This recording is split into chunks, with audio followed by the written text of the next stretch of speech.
শরীর নেই পুকুর ঘাটে আসছেন কাপড় ধুইতে?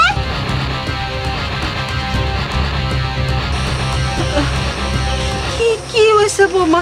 কিছু হয়েছে কি? কি হয়নি তাই বলুন। আপনাকে ওই পুকুর ঘাটে কে পাঠিয়েছে কাপড় কাচতে? বৌমা, আমারে কেউ কামের কথা কয় নাই। বিছনা চাদরটা ময়লা হয়েছিল, তাছাড়া আমার শরীরটাও কেমন জানি ব্যথা করতেছে। কই কাপড়টা ধুইলে শরীরটা ব্যথা যাবো গা। চুপ করুন। আপনি আর একটাও মিথ্যা কথা বলার চেষ্টা করবেন না। আপনি সত্যি কথা বলুন, কে পাঠিয়েছে আপনাকে ওই জায়গায় কাপড় কাচতে? কেউ কয় নাই বৌমা। বুঝতে পেরেছি, আপনি এমনি এমনি সত্যি কথা বলবেন না। সত্যি কথা কিভাবে বের করতে হয় সেটা আমি খুব ভালো করে জানি। সোজা আঙ্গুলে ঘি উঠবে না, আঙ্গুলটা বাঁকাতে হবে। বুঝতে পেরেছেন? মা, আপু, বড় ভাইয়া, ছোট ভাইয়া, তোমরা সবাই কোথায়? তাড়াতাড়ি এই জায়গায় এসো। আরে কি চাপা ডাকতেছস কে? ডাক্তারছি কিসের জন্য?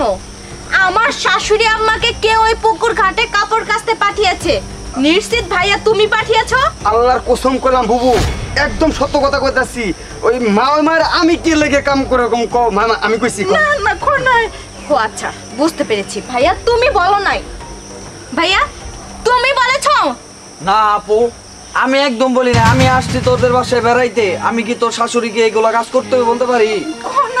কোনায় বড় ভাইয়া তুমিও বলো নাই। আপু, তুমি কি আমার শাশুড়ি আম্মাকে ওই পুকুর পাড়ে কাপড় কাচতে পাঠিয়েছো? আরে না না, আমি কেন বলতে যাব? মুরব্বী মানুষকে কি কাজের কথা বলা যায়? বুঝতে পেরেছি। ছোট ভাইয়া বলেনি, বড় ভাইয়া বলেনি, আপু বলেনি, তাহলে বলেছেটা কে?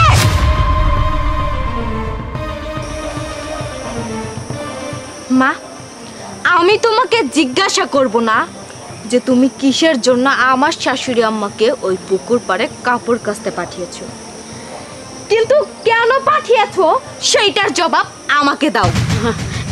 হ্যাঁ মা, হ্যাঁ আমি তো কইছিলাম, কারণ দেখ না তোর শাশুড়ি একেবারে বিছানা ছুঁয়ে বই থেকে খাইতে খাইতে মোটা হয়ে যাইতেছে। এর ভিতরে আরো তুই ভিটামিন ওষুধ, কত জাতের ওষুধ আইনে দিত, খায়ে পেটটা মোটা করে ডায়াবেটিস হবে তো। সেই জন্য বললাম একটু যদি একটু কাজ করতো তাইলে এক্সারসাইজ হয়ে যেত, তার ডায়াবেটিস হইতো না। চুপ করো, তুমি আর একটা কথাও বলবে না। তোমাকে কি আমার শাশুড়িকে এইসব কথা শোনানোর জন্য এই বাড়িতে এনেছি? না, তুমি যেই সম্মানটা নিয়ে এই বাড়িতে আসছো সেই সম্মানটা নিয়ে এই বাড়ি থেকে চলে যাবে। তুমি আমার মা, আমি চাই না তোমাকে অপমান করতে। তুমি কি বললে যে আমার শাশুড়ি শুয়ে বসে থেকে মোটা হয়ে যাচ্ছে, ওষুধ পানি খেয়ে মোটা হয়ে যাচ্ছে, ওনার ডায়াবেটিস রোগ হবে, এক্সারসাইজ করতে হবে ওনার, না? তোমার শরীরের দিকে একবার তাকিয়ে দেখছো? তোমার পেটের দিকে তাকিয়েছো? তুমি তো খেয়ে খেয়ে শুধু তোমার পেটটাই বাড়িয়েছো, হাতের মতো হচ্ছ দিন দিন। আর তুমি নাকি আমার শাশুড়িকে বলছো এইসব কথা? জানো কি মা একটা কথা, আমার হাজবেন্ড যখন বাহিরে চলে যায় তখন সে একটা কথা বলে গিয়েছিল আমাকে, যে আমার মাকে তোমার হাতে তুলে দিয়ে গেলাম, তুমি আমানতের খেয়ানত করবে না কখনোই। আমাকে কথা দাও। আমি আমার হাজবেন্ডকে কথা দিয়েছিলাম যে আমি কোনোদিনও আমানতের খেয়ানত করব না।